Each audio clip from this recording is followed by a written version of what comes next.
Skol, baby, skol. That's right. It's time to skol. We're going up north to the great state of Minnesota to take a look at the Minnesota Vikings 2025 schedule. Win-loss predictions. They were fantastic last year. We're one win away from having home field advantage with Sam Darnold. I think Kevin O'Connell is one of the more underrated, proven coaches in the league. And J.J. McCarthy, national championship winning quarterback, he missed his rookie year with injury. So he's getting his first taste of the National Football League. It seems like the Vikings are going all in on the young QB. Can they get it done? We'll talk about it here today on the Flex Zone. Make sure you subscribe if you're new. Hit that like button, hit that bell. Let me know your thoughts for the Vikings 2025 season. Forecasting the wins and losses. We're doing it for each team. If I haven't got to your team yet, I promise it's on the way. Stay tuned to the Flex Zone podcast and let me know what you're looking forward to. The Vikings have one of the best coaches in the league. You want to argue he's a top 5 coach? He is that, Kevin O'Connell. You want to say he's one of those coaches who elevates the level of play of his players? He does that. If a guy is a Pro Bowl caliber player, he can make you an all pro caliber player. They have, in my opinion, a really good offense. The best receiver in football. We can argue Jamar Chase, we can argue others, but to me, Justin Jefferson is the best wide receiver in the National Football League right now. And you have that offense with him. You got Jordan Addison. You got Jalen Naylor. You draft my boy out of Maryland, Ty Felton. The embarrassment of riches. Like I said, Aaron Jones, Christian Darrisaw is back. They did lose Garrett Bradbury, so I'm intrigued about the interior of the offensive line protecting young J.J. McCarthy. Now, we know J.J. McCarthy can move. He is very athletic. He has the potential, and I hope this year off, it wasn't really a year off. I'm sure he was resting, rehabbing, and recovering, but he did get hurt during the preseason, and he looked really good in that preseason while it was limited exposure based defense. He looked good. Now, I wasn't the biggest JJ McCarthy fan coming out. The Vikings seem to love him. We'll see. Now, the defense led by Brian Flores, great defensive coordinator, one of the best in the league. They had one of the best defenses last year.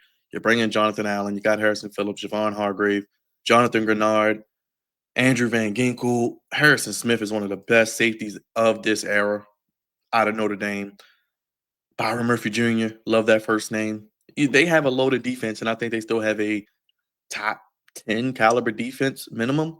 And I really like what they bring, especially on defense, because they can get after it. But speaking of getting after it, let's get into the schedule and get after that. Because they start at Chicago week 1, and that is a Monday night game. I think they may lose that one on Chicago, in Chicago on the road. Yes, they're going against Caleb Williams. Yes, we don't know what Ben Johnson's going to bring. I'm kind of big on the Bears. I had them at double-digit wins. But I think the Vikings fall here, but they bounce back week 2 with a Sunday night game. So they play Monday night, and then Sunday night they host Atlanta. We know how loud US Bank Stadium can be. I am going with the Vikings to get to 1-1. Then they host Cincinnati. I think they can win that. That would be 2-1. That's a 1 p.m. game. Then they host Pittsburgh. 3-1. I could see that. And then 4-1 against Cleveland. Now, these 2 games are quote unquote home games, but they're international. Remember, the Vikings are the first team to play 2 international games in the same season. So they will be playing in Dublin against the Steelers and then in London against the Browns. So they're getting their traveler miles and frequent flyer miles racked up. But the international games will be tough back to back weeks. And then you have a bye in week 6. But I think if you can win that game against Atlanta, you can win against Cincinnati.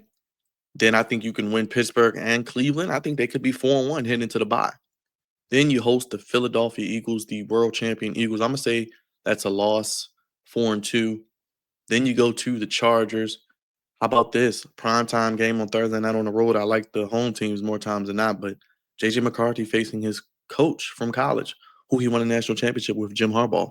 So I see 4-3. I see 4-3. Then they go to Detroit, 4-4. I mean, I think they could beat Baltimore at home. I'm gonna say 5-4. That's a 1 p.m. game. Battle of the Purple People Eaters. 5-4. Then they beat Chicago 6-4. They go to Green Bay 6-5. Then they lose to Seattle maybe on the road 6-6. Commanders come to Minnesota. Could they win that 7-6?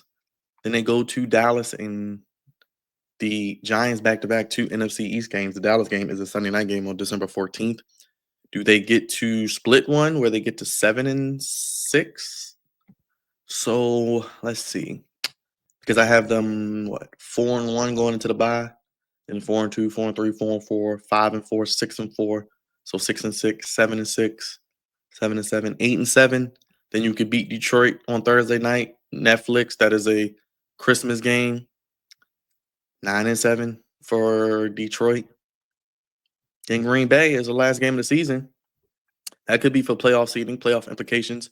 That's a home game. That's a flex game. Remember that Christmas game is a 4:30 game on Netflix. That's the new tradition. So do I see Minnesota getting to 10 wins? Oh man, that would put them at 10 wins if they win one of the two. If they beat the Commanders, they'll be 6-6. They beat the Commanders, they'll be 7-6.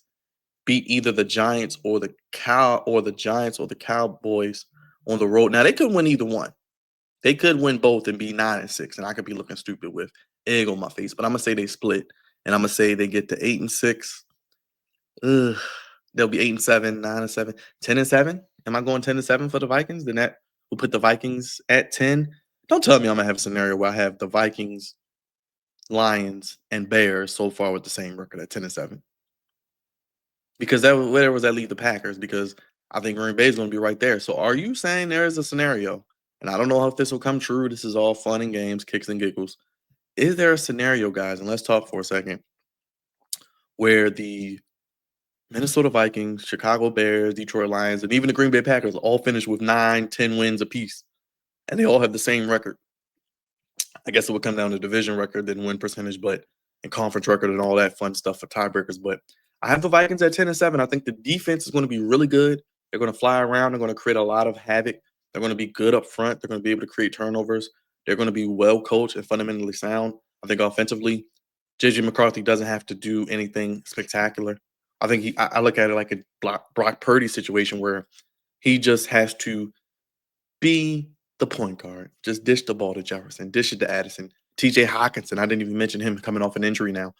Full first year after an injury. Last year he was coming back from the injury. He's healthy. How good is he at the tight end position down the middle of the field? Like I said, Naylor. Jesus Christ, Aaron Jones at running back. He can not only run the ball 25, 30 times and rush for over 12 to 1,500 yards, he can catch the ball 30, 40 times a season and be a threat out of the backfield. Like I said, Darashaw is back, which is the most important piece of the O-line. I like what they could be if JJ McCarthy can be what we saw in the preseason and what he's shown in that run to the national championship. He could be that point man and be 9, 10 wins. But I'm looking at 10 wins. So I think I have the Lions, Bears, and the Vikings all with 10 wins. That could be intriguing. That could be interesting if they all finish with the same record. I don't know. We're going to do the Packers next, so stay tuned for that scenario. God's favorite host. We're breaking down each team, all 32 of them, schedule, preview, and predictions. Let me know your thoughts. Hit the comment section, hit the like button, hit the bell. About the Vikings with 10 wins. We'll see what happens. Stay tuned for more as we get ready for OTAs and the NFL regular season is less than 4 months away. Right here on the Flex.